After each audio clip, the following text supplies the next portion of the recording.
Bonjour à tous, soyez les bienvenus dans Anecdoc, le podcast du festival Off de l'hôpital, dans lequel les médecins prennent le micro et tombent la blouse.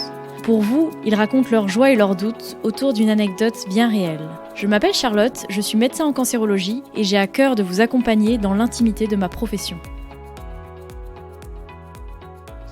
Bonjour Fred. Bonjour Charlotte. Très contente de t'accueillir sur Anecdoc. Écoute, ravi de pouvoir t'accompagner. Alors, est-ce que tu peux nous dire un peu en 2 mots quelle est ta spécialité, un peu 2 versants, le versant à l'hôpital et le versant sur le terrain qu'on va aborder dans cet épisode? Oui, j'étais médecin urgentiste alors que ça n'existait pas encore depuis ma thèse, puisque j'ai toujours exercé dans le milieu des urgences, SAMU, un petit peu aussi en réanimation.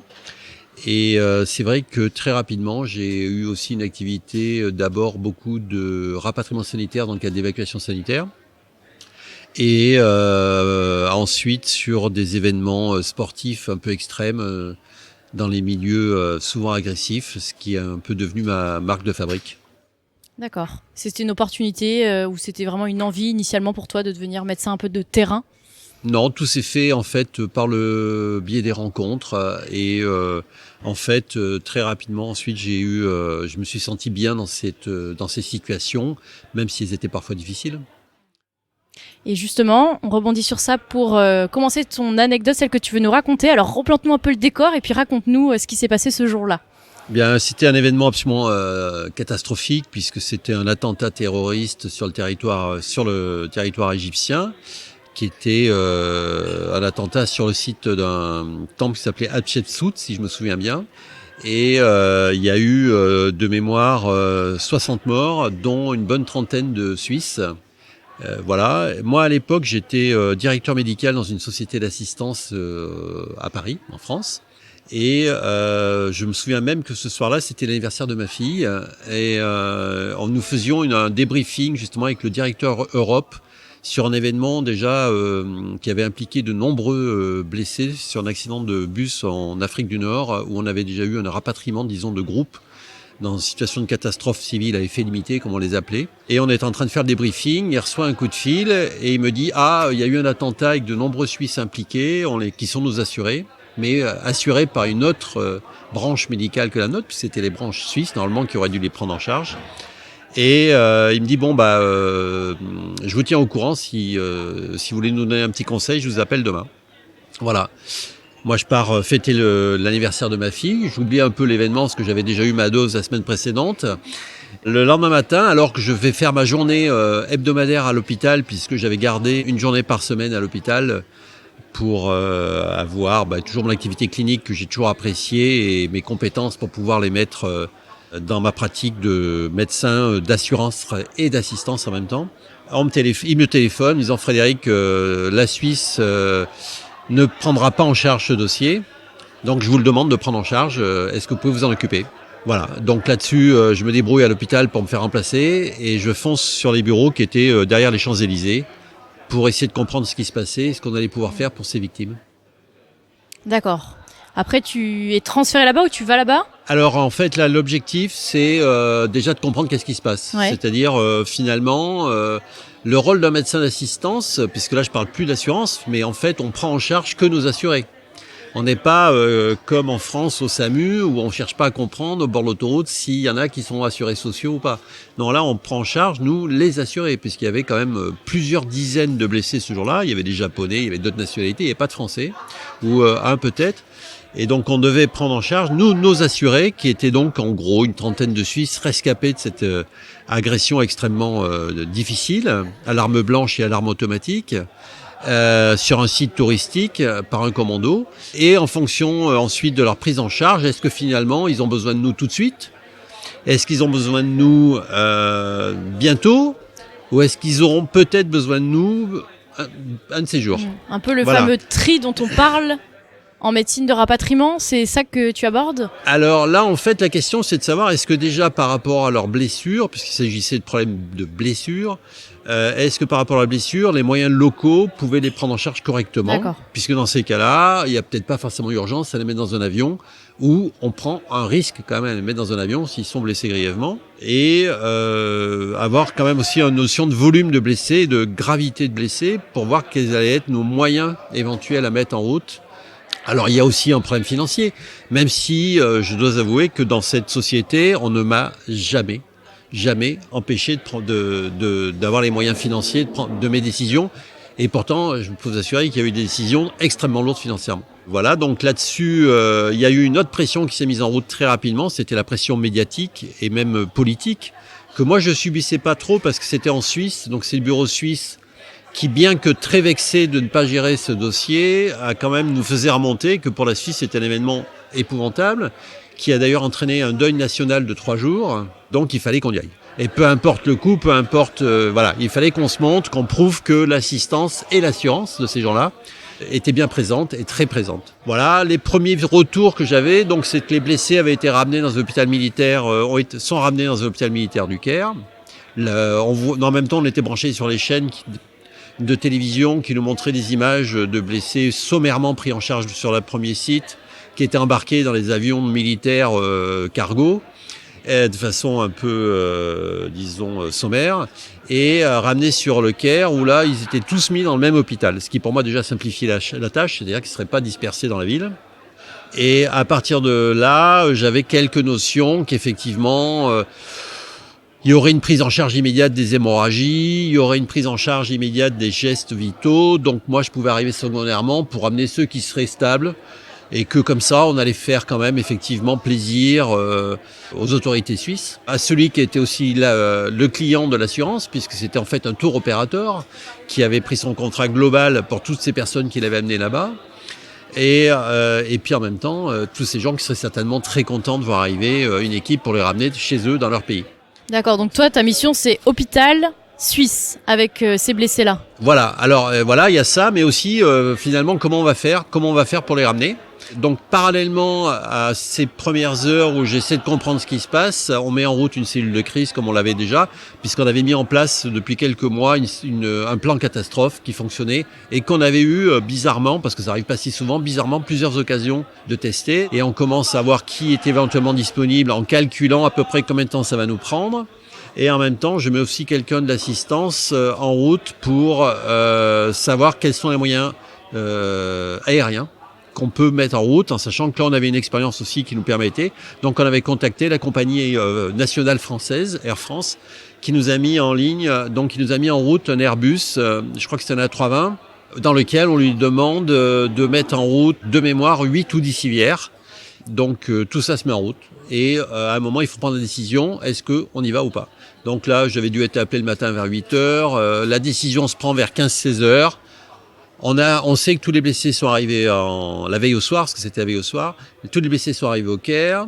Que oui, il va y en avoir au moins une vingtaine qu'il va falloir ramener, donc ça vaut le coup de prendre un avion gros porteur, et qui seront à peu près stables, ces 20-là, pour qu'on puisse les mettre dans un avion. Les bilans médicaux, donc envoyés par les autorités égyptiennes, plus un correspondant qu'on a à l'année sur place, mais qui fait pas que nous, mais qui nous permet, quand on a des problèmes sur place, de nous aider, qui est médecin en général, nous faire monter aussi les informations. J'ai une équipe médicale suffisante pour pouvoir prendre en charge tout le monde. De mémoire, on a dû partir à environ 7 ou 8 médecins et une bonne dizaine d'infirmiers. Alors les médecins sont essentiellement urgentistes ou anesthésistes et les infirmiers tous de compétences réa. Voilà, on avait pris avec nous aussi un psychiatre, un psychologue pour éventuellement accompagner à chaud les plus choqués par cet événement. Là-dessus, donc, on déclenche la mission, c'est-à-dire qu'on demande à tout le monde de nous rejoindre. Au niveau du matériel médical de mémoire, on n'en avait pas assez parce qu'on avait encore du matériel qui était en cours de réhabilitation suite à l'événement précédent que nous avions eu. Donc, je demande du prêt à un organisme hospitalier français qui me dit « Ouais, c'est pour des Suisses, mais enfin bon, ok, on va te rendre service. » Et nous voilà partis on commande plusieurs ambulances qui nous retrouvent donc dans les locaux. Alors, vous imaginez, on est dans le 8e arrondissement derrière les Champs-Élysées et ils voient tout d'un coup 5 ambulances qui arrivent avec des mecs qui sont tous en pyjama bleu. avec des chasubles blanches et qui charge du matériel médical. Il est 18-19 heures. Dans les ambulances, ça surprend un peu le monde, mais c'est comme ça. Et j'avais enlevé ma cravate de grande marque que je mettais quand même chaque fois que j'allais dans le bureau et on se transforme en médecin. Voilà, c'était un peu fallait savoir permuter. Et nous voilà partis dans l'avion avec un équipage super d'ailleurs. Je leur avais demandé de nous mettre quand même des bons plateaux repas pour le moral de l'équipe, c'est toujours important. Donc on avait un peu upgradé les plateaux. Voilà, et nous voilà partis. On décide de d'abord dîner rapidement et d'essayer de dormir tous 1 heure parce qu'on savait qu'on attaquait une nuit blanche. Et on fait un petit briefing environ 3/4 d'heure avant l'atterrissage pour se mettre bien d'accord sur ce qu'on va faire. Donc là, on se met d'accord. Moi, je leur demande, parce qu'on commence à avoir l'expérience, je leur demande, à l'arrivée, je vais leur dire, voilà, on va faire le tour de l'hôpital. Et vous allez tous me suivre. J'avais en plus une chargée d'assistance qui était là pour essayer de nous aider sur le plan logistique. Et on va faire le tour de tous les patients qui nous concernent. On avait une liste. Et je distribuerai ensuite à un duo médecin-infirmier ou à peu près équivalent une responsabilité de secteur des patients qui seront dans le secteur pour que vous puissiez parfaitement définir ce qu'ils ont et déjà anticiper, voir s'il y a des gestes à faire avant l'évacuation ou des thérapeutiques à mettre en route, des choses particulières. Et ensuite, je repasse vous voir quelques heures après pour qu'on fasse une liste exactement de ceux qu'on va évacuer et comment on va les positionner dans l'avion. En même temps, pendant le vol aller, je fais un plan de l'avion, je numérote toutes les civières, parce qu'évidemment, je faisais en fait des fausses cartes d'embarquement à tous les blessés. Et là, on avait demandé à mettre des civières sur 8 civières, donc on utilisait une bonne partie déjà de l'avion. Et on avait décidé, donc évidemment, on mettrait les blessés légers devant. Donc j'avais déjà numéroté moi j'avais fait un plan avec les places que je leur attribuerais. Ensuite, les blessés intermédiaires qui seraient quand même assis, genre fracture de l'humérus ou enfin bon, on peut imaginer différentes choses. Je les mettrais assis mais un peu derrière, et la zone plus on va à l'arrière, plus c'était grave en fait. Et ensuite, chaque médecin et infirmier, on faisait des zones de responsabilité aussi dans l'avion, avec un infirmier qui était responsable matériel qui nous accompagnait, qui lui gérait la pharmacie centrale, avec les médicaments et le matériel à disposition. Et chaque civière avait un numéro de place, comme ça quand je allais faire ensuite le tour dans l'hôpital, j'attribuerais à chaque blessé un numéro prédéfini, dont une civière éventuelle, mais je savais que j'en avais que 8, donc il fallait quand même, on avait estimé que 8 c'est grave. Donc voilà, nous arrivons au Caire, tout se passe bien, on est accueillis parfaitement bien par les autorités militaires locales, beaucoup de journalistes sont là, on évite absolument toute interférence avec eux, on n'est pas là pour ça. On commence à anticiper avec les ambulances locales le retour, je leur donne rendez-vous de mémoire à 6h ou 6h30 le lendemain matin. Nous, là, on doit être à 10h, 22h heure locale à peu près. L'équipage avait un temps de pause obligatoire. Donc on peut décoller à partir de telle heure. Donc je crois que ça devait être à partir de 7h ou 7 ou 8h le lendemain matin. Donc je calcule pour qu'on décolle dès qu'on peut. Voilà, il y a un problème de réserve d'oxygène, donc je calcule mes réserves d'oxygène, le nombre de patients que je peux prendre ventilés, c'est-à-dire sous ventilation artificielle. Enfin tous ces petits points de détail, mais il faut déjà avoir une bonne connaissance des contraintes aéronautiques et logistiques pour pouvoir anticiper tout ça. J'étais pas le seul à le faire, mais c'était en tout cas moi qui coordonnais. Donc voilà, nous arrivons à l'hôpital, tout se passe bien, on a un très bon accueil, les médecins et les autorités, parce qu'il y avait beaucoup d'autorités militaires avec nous reçoivent très bien. C'est pas toujours le cas, parce qu'ils ont l'impression qu'on remet en doute leurs compétences médicales et leur matériel, mais là ils comprennent que la Suisse veut voir revenir ses blessés. Donc on fait le tour, les médecins sont répartis avec leurs infirmiers, les équipes médicales et paramédicales sont réparties sur les secteurs. C'est pas très compliqué, en fait je crois que de mémoire il y avait 4 secteurs. Dont 2 réa, tout se met en route. Et rapidement, on se rend compte qu'on peut ramener tout le monde. Parce qu'en fait, ceux qui sont là, ils sont à peu près stables. Et je trouve même de mémoire un Japonais qui est un peu abandonné dans un coin. Un Japonais qui est là, donc il est ambassadeur du Japon, ou un représentant ambassadeur du Japon est dans le coin. Donc je l'interviewe, je lui dis, vous voulez que je le prenne au passage? J'ai encore une place pour lui. Je crois qu'il avait pris, lui, il avait un impact crânien par arme à feu. Donc il était dans le coma, ventilé bien sûr. Très grave plutôt lui. Ouais, très grave, il n'était pas le seul. Hein. Finalement, le Japonais me dit, oui, ramenez-le à Paris, on verra. Bon, donc je l'embarque au passage. Et puis, dans la nuit, on réussit à se faire un petit café vers 4 heures. Le correspondant local va nous approvisionner avec différentes choses. viennoiserie. Enfin, on n'est pas trop la tête à tout ça. C'est quand même un drame. Les quelques conscients sont dans un état épouvantable de sidération totale. Vers 4h30, finalement, les choses se passent pas mal. Je commence à vouloir mettre en route les ambulances et tout pour qu'on organise bien le convoi, parce qu'il fallait définir évidemment pour chaque blessé dans quel véhicule il allait, qui serait avec. Donc il y avait toutes ces questions-là qui doivent être anticipées. On ne va pas dire ça sur le trottoir de l'hôpital. Et on ramène de mémoire une vingtaine de blessés, dont 8 civières. Je pense qu'il y avait 5-6 ventilés quand même, ce qui n'est pas rien de mettre ça dans un avion. Et tout d'un coup, plus rien n'avance dans l'hôpital. Donc je ne comprends pas. Je vois arriver une armée de femmes de ménage qui se mettent à tout savonner à grande eau. Tout le monde s'affole. Je vois arriver la télévision égyptienne. Je vois beaucoup d'agitation. Et arrive un personnage très important du gouvernement égyptien, parce que de mémoire, je crois que c'était le ministre des Armées, je ne sais pas comment il l'appelle, le ministre des Armées, qui arrive. Donc un personnage très imposant, entouré de toute son équipe, beaucoup d'hommes, beaucoup de militaires, beaucoup de sécurité autour de lui. Les télévisions égyptiennes, la télévision égyptienne, voire plusieurs télévisions égyptiennes sont là pour filmer le moment où il vient faire le tour des blessés. Bon, moi, ça m'arrange pas parce que j'aurais bien voulu continuer à avancer, mais enfin, évidemment, je n'ai qu'une chose à faire, c'est-à-dire accompagner la visite en espérant que ça se passe au mieux et rapidement. Et ils ont acheté des cadeaux pour tous les blessés, très gentiment, mais bon, pas forcément adaptés à la situation, puisque ils avaient donc prévu une boîte de chocolat par blessé, alors les chocolats égyptiens pour des Suisses, c'était un peu particulier. Et puis un bouquet de fleurs dont on savait absolument pas quoi faire. Donc chaque fois je remerciais pour les blessés qui répondaient même pas. Donc je répondais pour eux pour montrer comme on était content de tous ces cadeaux. Et la dernière chose, c'était une gravure du temple d'Hatchepsout où ils avaient été massacrés. Donc là, c'était encore bon. Enfin bref, en tout cas, ils ont voulu bien faire et j'avais gardé une gravure parce qu'évidemment, il y a des blessés qui ne sont pas pris. Et voilà. Et finalement, on arrive dans les ambulances. Là, on se met en place. C'est un moment délicat parce qu'il y a toujours un peu d'hésitation et tout le monde commence à être fatigué. Les 6 heures. Il y a du stress, on sent que c'est important. Il y a des convois militaires qui nous protègent devant, derrière. Nous, on avait une quinzaine d'ambulances à peu près, parce qu'il y a des ambulances où on en mettait 2 valides. Et devant, on devait avoir 2 ou 3 automitrailleuses, des militaires tout autour de nous qui nous protègent, parce qu'ils ont tellement peur qu'il y ait un autre attentat, bien sûr. Dans ce contexte, à ce moment-là, je vois arriver, au moment où on est dans les ambulances, je vois arriver des médecins suisses. Elles sont 2 ou 3, je dirais 3. Ils sont 3 soignants suisses qui, en fait, sont arrivés, envoyés par le gouvernement suisse la veille, avec un organisme qui est d'ailleurs un organisme, je crois, national, qui sert au rapatriement des Suisses partout dans le monde, qui eux sont arrivés la veille au soir, ont fait un petit tour à l'hôpital et devaient prendre un blessé ou 2 le lendemain matin. Et là, ils découvrent en arrivant pour prendre leurs blessés qu'en fait tout le monde est dans les ambulances avec des Français en plus. D'ailleurs, tous les blessés suisses valides, conscients et dans l'état de nous parler, s'étonnent. Mais vous êtes Français ? Pourquoi c'est pas des Suisses ? Pourquoi vous êtes Français ? Donc on avait bien sûr prévu le discours et j'avais dit expliquez bien que c'est bien la société pour laquelle nous travaillons qui a une filiale en Suisse, mais que pour des raisons d'organisation au sein de notre société au niveau de l'Europe, c'est nous qui assurons les missions catastrophes, voilà. Bon, enfin on sent que ça leur plaît pas trop certains blessés de se retrouver quand même avec des médecins suisses, médecins français et non pas une équipe suisse, ils sont pas habitués quoi.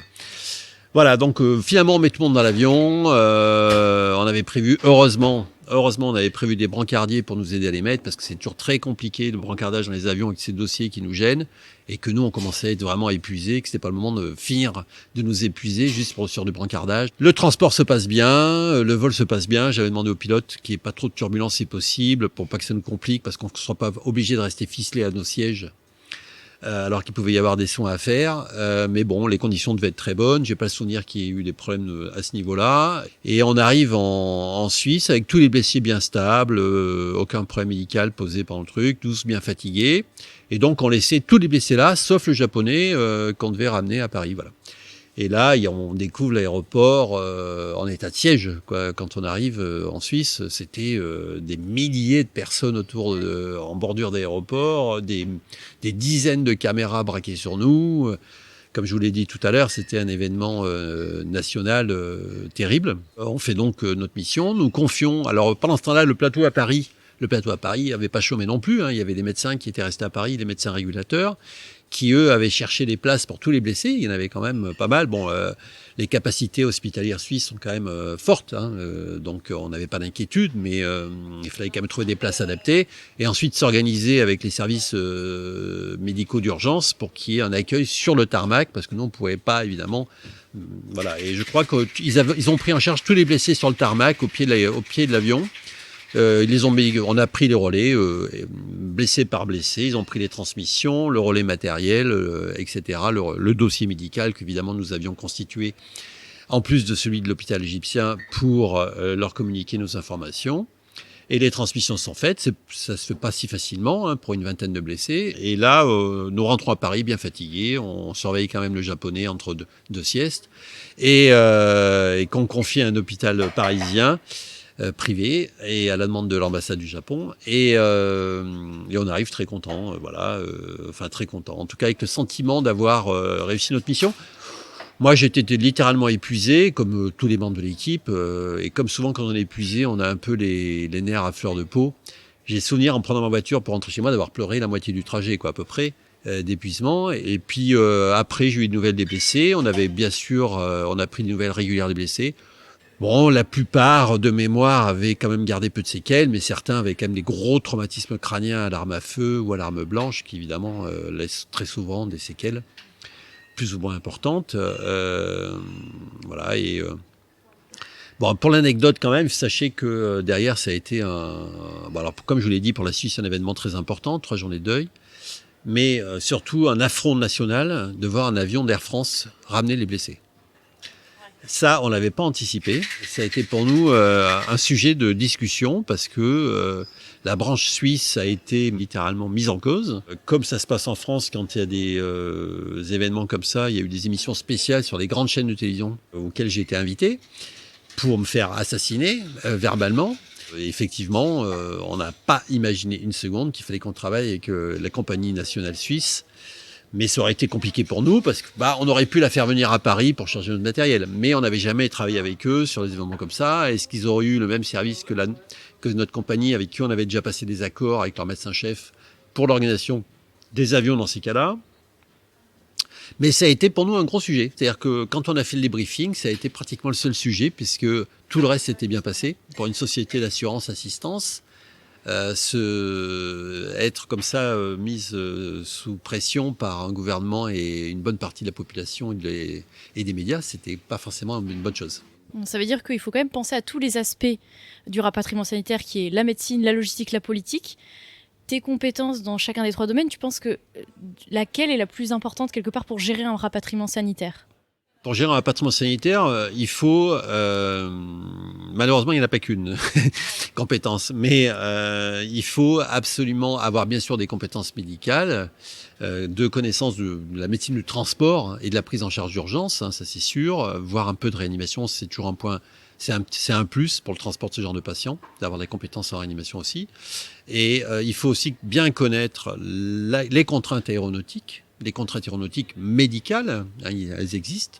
La pression, la qualité de l'air dans l'avion, enfin pas mal de choses. Et puis la logistique, parce qu'il faut anticiper, évidemment, quand vous avez un patient qui a un drain thoracique à droite, il faut pas le mettre sur un brancard où l'accès se fait à gauche. Voilà, je pense à ce genre de détails, mais j'avais bien marqué dans le plan, je me souviens que tous ceux qui allaient avoir besoin d'accès latéraux, il fallait évidemment mettre leur accès important du côté du couloir. Parce que de l'autre côté, vous passez pas. Donc, il faut bien connaître les 3. Et pour bien les connaître, il n'y a qu'une solution, c'est d'avoir une bonne pratique dans les 3 domaines. C'est vrai que la première catastrophe dans laquelle j'avais été impliqué, j'étais pas à ce moment-là médecin coordinateur. Et j'avais été impliqué dans un accident de bus dans un pays d'Afrique du Nord quelques années avant, 2 ans avant, où il y avait eu aussi de gros dégâts, et ça m'avait permis déjà d'accrocher le sujet, et puis j'en avais eu d'autres rapidement. Mais on peut pas dire que le plus important c'est médical, parce que même si on est le plus compétent en médical et qu'on n'a jamais fait d'aéronautique et jamais de logistique, enfin qu'on ne connaît pas la logistique, les contraintes aéronautiques logistiques, ça va être peut-être compliqué. Ok, donc la médecine influence la logistique, et la logistique influence la médecine. Parfois tu prends des décisions médicales à cause des contraintes logistiques. Bien sûr, et il t'est arrivé en particulier dans ce milieu-là, enfin dans ce contexte-là, mais aussi dans d'autres contextes à l'étranger, que la prise en charge médicale ne soit pas celle que j'aurais proposée au bord d'une route en France. Pas parce que je n'ai pas les moyens de le faire, parce que les contraintes logistiques et locales font que la bonne décision est différente. La bonne décision et la bonne prise en charge. D'accord. Et est-ce que dans ce cadre-là, tu arrives à t'entourer des bonnes personnes, justement, pour un peu t'informer sur le contexte? Tu disais, on ne prend pas en charge un patient sur un bord d'une route d'Afrique du Nord versus en France. Est-ce que tu arrives, toi, à avoir les idées claires sur le contexte dans lequel tu es, ou en tout cas à t'entourer des bonnes personnes pour t'informer? Alors là, j'ai souvenir d'être parti avec des médecins que je connaissais bien pour la plupart, puisque soit on avait travaillé ensemble à l'hôpital, et en tout cas, on avait au moins travaillé ensemble sur des évacuations sanitaires. Donc, j'ai eu aucun souci. Hein. J'ai souvenir d'un ami que j'ai un peu perdu de vue, qui est devenu chef de service en réanimation depuis, d'une amie qui est toujours urgentiste, d'autres médecins qui étaient urgentistes à temps plein à l'époque. Non, on n'a eu aucun problème parce qu'en fait, lors du briefing dans l'avion et lors de nos échanges sur place, aucune décision n'était prise sans une concertation réciproque. C'est-à-dire que s'il y avait des gestes complémentaires à faire sur un blessé avant de faire l'évacuation, aussi bien le médecin en charge du patient que moi, c'était un échange en disant est-ce que tu penses, par exemple, que parce qu'il a un trauma crânien sévère mais un Glasgow intermédiaire, est-ce que tu penses qu'il vaut mieux qu'on le ventile, enfin qu'on intube, qu'on le ventile, ou est-ce que tu penses qu'au contraire, il vaut mieux qu'on fasse le voyage comme ça, tout en ayant bien sûr en pensée, est-ce qu'on a assez de matériel pour tout faire? Si on l'a pas, il vaudra peut-être mieux qu'on laisse sur place. Enfin voilà, mais voilà, toutes les décisions étaient prises après concertation. Ça, c'est indispensable. Charlotte, on s'est déjà croisé dans un contexte un peu d'aventure aussi. Et je pense que tu l'avais mesuré aussi, ça, non? Oui, tout à fait, ouais. Ouais. Pour revenir au médecin que tu es, quand tu assures ce genre de rapatriement sanitaire, enfin ce genre de fonction, c'est-à-dire un peu médecin de terrain, est-ce que tu arrives à avoir un contact avec les patients ou avec les équipes soignantes? Alors, à partir du moment où je gère un groupe, j'essaie de ne pas avoir de contact personnalisé avec les patients. Parce que sinon, les décisions de groupe peuvent être influencées par le contact que j'ai eu de façon peut-être plus long avec un des patients qu'avec d'autres. Ce n'est pas un problème de favoritisme, c'est juste que si je m'attarde plus sur un dossier que sur un autre, est-ce que le fait de m'attarder plus sur le dossier d'un patient va influencer mes décisions pour les autres que j'ai peut-être moins vues? Donc voilà, j'essaie toujours de rester, et c'est ce que je fais aussi sur un événement où je vais régulièrement au Maroc, j'essaie de ne pas du tout avoir de lien de proximité, on va dire, et personnel, avec ceux qui sont susceptibles de prise en charge, parce que j'ai peur ensuite que cela influence mes décisions, où j'ai un grand adage, il faut toujours soigner ses patients comme sa famille comme ses patients, mais sans trop personnaliser les choses. Voilà. Alors avec les équipes soignantes qui sont avec moi, oui, ça c'est indispensable, parce qu'il faut absolument qu'il y ait une relation de confiance totalement réciproque. C'est pas un problème de hiérarchie, il faut juste que chacun comprenne les contraintes de l'autre. Mais il y a un moment où il faut bien sûr que celui qui est au courant le plus des contraintes dont on parlait, logistiques ou politiques éventuelles, puisse expliquer le pourquoi de certaines décisions. Et avec les équipes soignantes sur place, alors dans ce contexte-là, c'est très compliqué. Dans ce contexte-là, c'est très compliqué parce qu'on va aller très très vite. Mais en même temps, j'ai des souvenirs très précis d'une autre catastrophe où j'étais allé au Sénégal, où j'avais passé une nuit comme ça, pareil, à l'hôpital principal de Dakar, avec des souvenirs super de l'équipe qui était sur place. Il y avait quelques médecins militaires français, et dans ce contexte, c'était un accident d'avion. Et les médecins et soignants locaux. C'était des échanges très riches cette nuit-là. Une autre différence avec la médecine que tu pratiques à l'hôpital versus la médecine de terrain, c'est que tu n'as pas ta blouse blanche sur le terrain. Est-ce que ça change quelque chose pour toi? Alors la blouse blanche en soi, non. Ce qui change beaucoup, c'est que le premier jour où je suis arrivé comme médecin-chef ou directeur médical dans cette société d'assistance, et que je suis arrivé donc avec mes beaux mocassins, mon petit costume et ma cravate à la mode, je suis rentré dans le bâtiment en me disant c'est la première fois que j'arrive au travail où il n'y a pas un patient dans le bâtiment. Parce que quand on arrive à l'hôpital, on sait pourquoi on arrive. Dans le bâtiment où on arrive, il y a plein de patients qui comptent sur nous. Alors pas que sur moi, mais qui comptent sur nous, les médecins, les soignants. On arrive là et on va prendre le relais de ceux qui étaient là avant nous et ils comptent sur nous pour qu'on arrive en forme, disponible et intellectuellement et médicalement et humainement prêt à leur apporter quelque chose, à faire ce qu'on a à faire pour eux. Alors que là, vous rentrez dans un immeuble où finalement, il n'y a pas de patients. Et l'objectif clair de la société dans laquelle vous rentrez, c'est quand même d'avoir une rentabilité. Donc c'est vrai que c'est pas facile. C'est pas facile parce que même si je l'ai dit tout à l'heure, j'ai jamais eu de frein à mes décisions. On sait bien qu'il y a maintenant à l'hôpital, on y est plus habitué aux contraintes, enfin aux fausses contraintes financières, mais à savoir que toutes nos décisions, on est en retentissement financier, qu'il faut donc assumer, et pas faire n'importe quoi. Mais c'est vrai que ça surprend et ça m'ennuyait. C'est vrai que moi, et d'ailleurs, je suis pas resté très très longtemps qu'à ce poste-là. Je suis parti sur ma propre décision avec un poste à temps plein à l'hôpital derrière. Pas parce que je n'ai pas apprécié ce moment-là, parce qu'au bout d'un certain temps, j'avais un choix à faire. Soit je devenais un médecin qui faisait la médecine accessoirement, soit je restais un médecin qui faisait la médecine principalement. Et à un moment, j'ai dit non, je veux rester un médecin principalement. Et c'est pour ça qu'à un moment, j'ai regagné un temps plein à l'hôpital. D'accord. Et est-ce que, disons plutôt, comment cette pratique de la médecine de terrain a changé ton regard sur ta pratique au quotidien à l'hôpital ? Bah écoutez, quand on voit quelle chance nous avons, alors ce que je vais dire, on l'entend tous les jours à la télévision, chaque fois que des médecins ou des personnes soignées à l'étranger le disent, mais quelle chance nous avons en France de pouvoir avoir accès à une médecine de grande qualité, à des plateaux techniques vraiment à la pointe, qui sont librement accessibles. Librement accessible. Est-ce qu'on se rend compte de ce que ça veut dire ? On est quand même un des rares pays au monde où c'est comme ça. On vous demande pas en rentrant si vous avez une carte bleue bien fournie. On vous demande pas en rentrant si vous faites partie d'une ethnie particulière qui a le droit d'aller dans cet hôpital. On vous demande pas en rentrant si vous avez cotisé à telle assurance parce qu'il y a que eux qui travaillent dans cet hôpital. Enfin, quelle chance nous avons, nous les soignés, et aussi les soignants de pouvoir pratiquer notre activité sans, même si bien sûr on fait attention à nos prescriptions, de pouvoir proposer aux patients le mieux. Parce qu'en fait, on cherche pas à savoir si on propose au patient ce dont il a droit. Non, on propose le mieux à chaque fois. Et ça, c'est vraiment une chance inespérée. Moi, j'ai un souvenir très précis où j'étais en pays d'Afrique noire parce que je faisais une mission de reconnaissance toujours dans le cadre de cette activité de médecin d'assistance et où j'étais parti une dizaine de jours faire différents pays avec lesquels on travaillait régulièrement pour nous assurer les meilleurs points de chute parce que quand il leur arrivait un accident de 4x4 en pleine brousse, il fallait les ramener sur le bon point de chute. Là où il y avait le meilleur plateau technique et les médecins avec qui nous aurions les meilleurs échanges pour organiser le rapatriement au bon moment.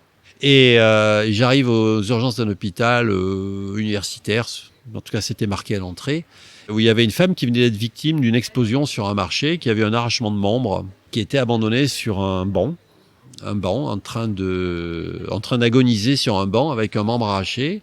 Et je demande donc au médecin qui m'accompagne en disant mais on peut pas lui proposer quelque chose, cette dame? On a rien, il faut d'abord que sa famille arrive pour aller acheter les médicaments. Aller acheter les médicaments à la pharmacie qui est en face de l'hôpital. Et je leur dis, vous n'avez même pas une ampoule de morphine pour elle? Non, ils n'avaient même pas une ampoule de morphine pour elle, quoi. Elle était sur un banc, je pense qu'elle est morte quelques minutes après, sans avoir eu une morphine. Ça m'a choqué, c'était il y a très longtemps, mais ce jour-là, j'ai réalisé que jamais nous, on aurait ce genre de problème. En tout cas, pour l'instant, mais on en est très très loin. Donc, quand j'entends parfois certains râler, je me dis, oulala. Ouais. On a du mal à le réaliser, je pense, quand on n'est pas vraiment confronté à la situation, surtout en tant que médecin, on sait comment aider. Pour revenir un peu à la médecine de terrain, parfois tu es confronté à des pratiques médicales probablement et des cultures différentes. Est-ce que ça rend le rapatriement plus complexe ou est-ce que c'est vraiment quelque chose que tu arrives à gérer ? Non, ça peut le rendre très complexe. Alors généralement, on ne part pas tant que. Alors moi, j'ai abandonné cette activité-là, mais à l'époque, en tout cas, on ne partait pas sans avoir eu l'autorisation d'évacuation. Au moins téléphonique, voilà.